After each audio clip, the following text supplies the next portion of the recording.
Invincible 2.4 is a banger.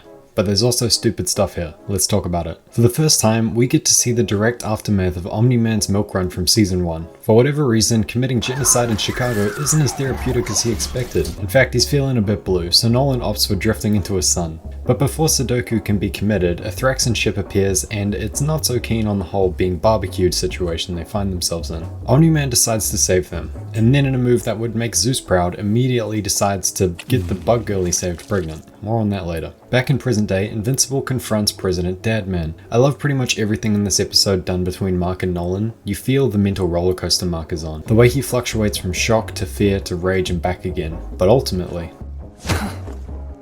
I like the little detail of how Omni Man clenched his fist in response to Mark doing the same. He was clearly prepared for round 2 if Mark prompted it.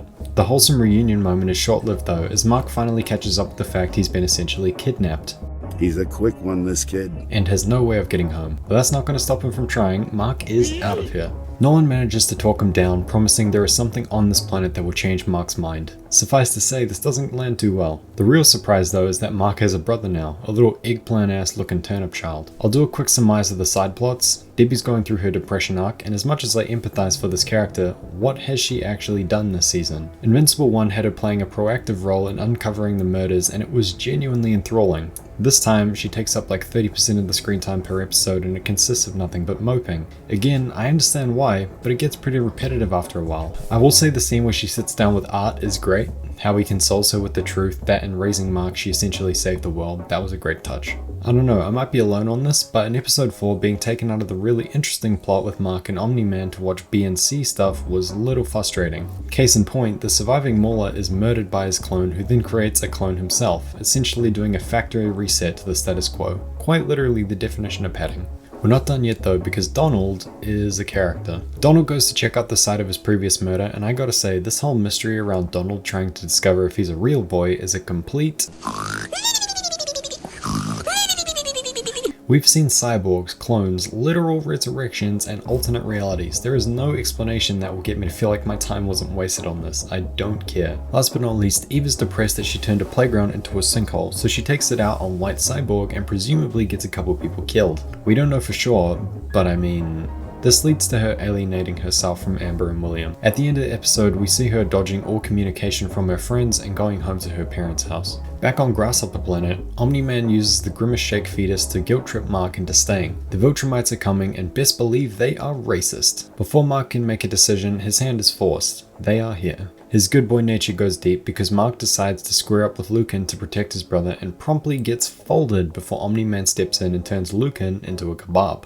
By the time Invincible and Omni Man go to confront the other two Viltrumites, the city has already been decimated. Surprisingly, this gets a rise out of Omni Man, and this compounds an anger that he's angry. Go figure.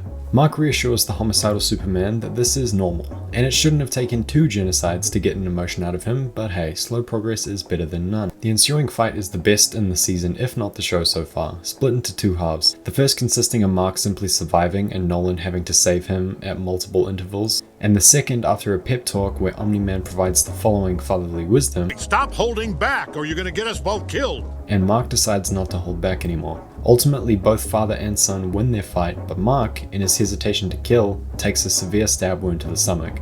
And just when you think it's over, that's not good. I genuinely was so devastated when this happened. Mark and Omni Man is such a great team, and this is the most interesting the show has been so far, and then they just rip it away from us. As Mark bleeds out in the sand, a Vili General pays a visit, assigning Mark to take over Omni Man's position on Earth. This strikes me as dumb. Mark clearly opposes Viltrumites, and yeah, he's only one person, but wouldn't it make more sense to kill or kidnap him and then assign a veteran to Earth? Why not just tie up loose threads? I don't know. But anyway, that was the mid-season finale of Invincible. This was probably the best episode of the season so far, and I am gutted that we have to wait for the second half, but it is what it is. If you enjoyed the video, consider subscribing to watch me cover the rest of the season when it comes out, and I'll catch you in the next one. Goodbye.